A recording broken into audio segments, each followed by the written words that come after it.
वालेकुम दोस्तों। Know how आपको दिल की गहराइयों से खुशामदीद कहता है। फर्ज करें कि आपकी जिंदगी में कोई मसला दरपेश है, जैसे कि घरेलू मसाइल, दोस्त से झगड़ा, यूनिवर्सिटी में प्रॉब्लम, फाइनेंशियल प्रॉब्लम, कारोबार के मसले या कोई भी और प्रॉब्लम। तो आप क्या करेंगे? इस सवाल का जवाब देने से पहले मैं आपको किताब के हवाले से बताता चलूं। दोस्तों, the subtle art of not giving a fuck mark mention ने लिखी थी और ये बेस्ट सेलिंग किताब 2016 में पब्लिश हुई थी। मार्क मेंसन खुद एक ब्लॉगर हैं और इसके साथ साथ वो ऑथर बन गए। तो वापस चलते हैं सवाल की तरफ। दोस्तों, जिंदगी में हर इंसान को बहुत से मसाइल का सामना करना पड़ता है। एक मसला खत्म होता है तो दूसरा शुरू हो जाता है।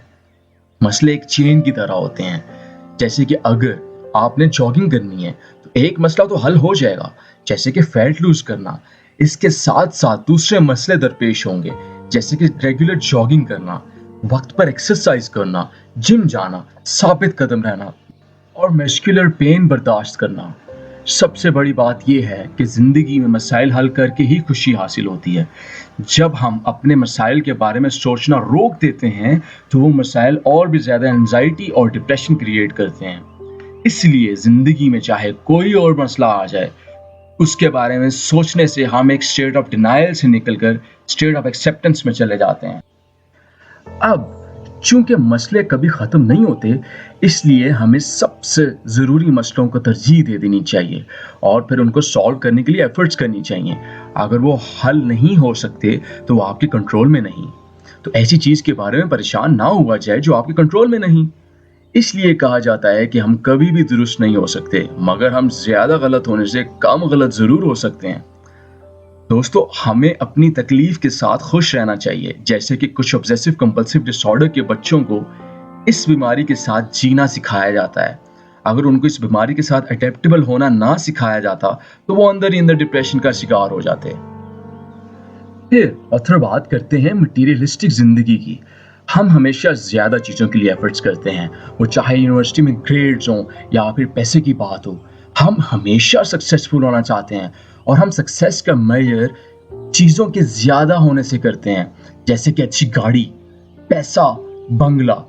दोस्तों, इन चीजों की प्यास कभी भी खत्म नहीं होती। आज अगर एक मॉडल की गाड़ी है तो कल हमें नए मॉडल की गाड़ी चाहिए होगी।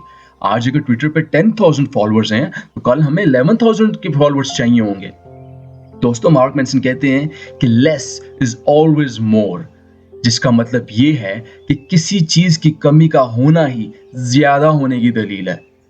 मैं ये बात आपको ऐसे समझाता हूं कि जो चीज हमारे पास है उसमें खुश रहने से हमारी कामयाबी का स्केल ज्यादा हो जाता है। लेकिन अगर हम उन चीजों के पीछे भागेंगे जो हमारे पास नहीं है तो हमारी कामयाबी का स्केल कम हो जाएगा। अब दोस्तों, इसका मतलब ये नहीं है कि आप एफर्ट्स ना करें, क्योंकि इवेंचुअली हमें वो सब मिलता है जिसके लिए हम जद्दोजहद करते हैं। डिस्पाइट द फैक्ट कि हमारे पास जो भी है उसमें हम खुश रहना सीखें। फिर जब आप अपने गोल्स के लिए मेहनत करते हैं और उसमें फेल हो जाते हैं तो आपको ज्यादा फर्क नहीं पड़ता, क्योंकि आप उन चीजों में खुश रहते हैं जो आपके पास पहले से मौजूद हैं। और आखिर में, हमारी जिंदगी में बहुत से मसाइल सिर्फ हमारे ताल्लुकात की बना पर होते हैं। रिलेशनशिप चाहे फैमिली के साथ हो, चाहे दोस्तों के साथ या चाहे टीचर्स के साथ, इन सब को डील करने का एक ही तरीका है कि अपने एहसासात को खुद हैंडल किया जाए, ना कि अगले बंदे से एक्सपेक्ट किया जाए कि वो आपके एहसासात हैंडल करे। बहुत से घरों में शौहर बीवी की लड़ाई का बायस सिर्फ ये होता है कि वो एक दूसरे से ये तवक्को रखते हैं कि शौहर अपनी बेगम के इमोशंस को और बेगम अपने शौहर के इमोशंस को हैंडल करे। और जब ऐसा नहीं होता तो एक ब्लेम गेम शुरू हो जाती है और रिलेशनशिप अनहेल्दी हो जाता है। इसलिए हमें हमारे मसले खुद हल करने चाहिए और इसके साथ साथ इमोशंस भी खुद हैंडल करने चाहिए। लेट्स सपोज शौहर रात को घर लेट आता है और बेगम सख्त गुस्से के आलम में उससे लड़ती है। इसका मतलब यही हुआ ना कि वो अपने इमोशंस के उभरने का जिम्मेदार अपने शौहर को ठहरा रही हैं। हालांकि एक हेल्दी रिलेशनशिप में ऐसा बिल्कुल नहीं होता। हम जिस भी कंडीशन में होते हैं, चाहे अच्छी हो या बुरी, हम ही उसके जिम्मेदार होते हैं, कोई और नहीं, क्योंकि हमने ही अपने इमोशंस को और अपने प्रॉब्लम्स को हैंडल करना होता है। इसके साथ साथ ऑथर कहते हैं कि ऑनेस्ट होना अगले बंदे को अच्छा महसूस करवाने से ज्यादा बेहतर है। अगर हम रशियन कल्चर की बात करें तो वहां पर हमेशा डेड ऑनेस्टी की बात की जाती है। वो हमेशा सच्चाई को तरजीह देते हैं। वो कभी भी झूठ बोलकर अगले इंसान को अच्छा महसूस नहीं करवाना चाहते।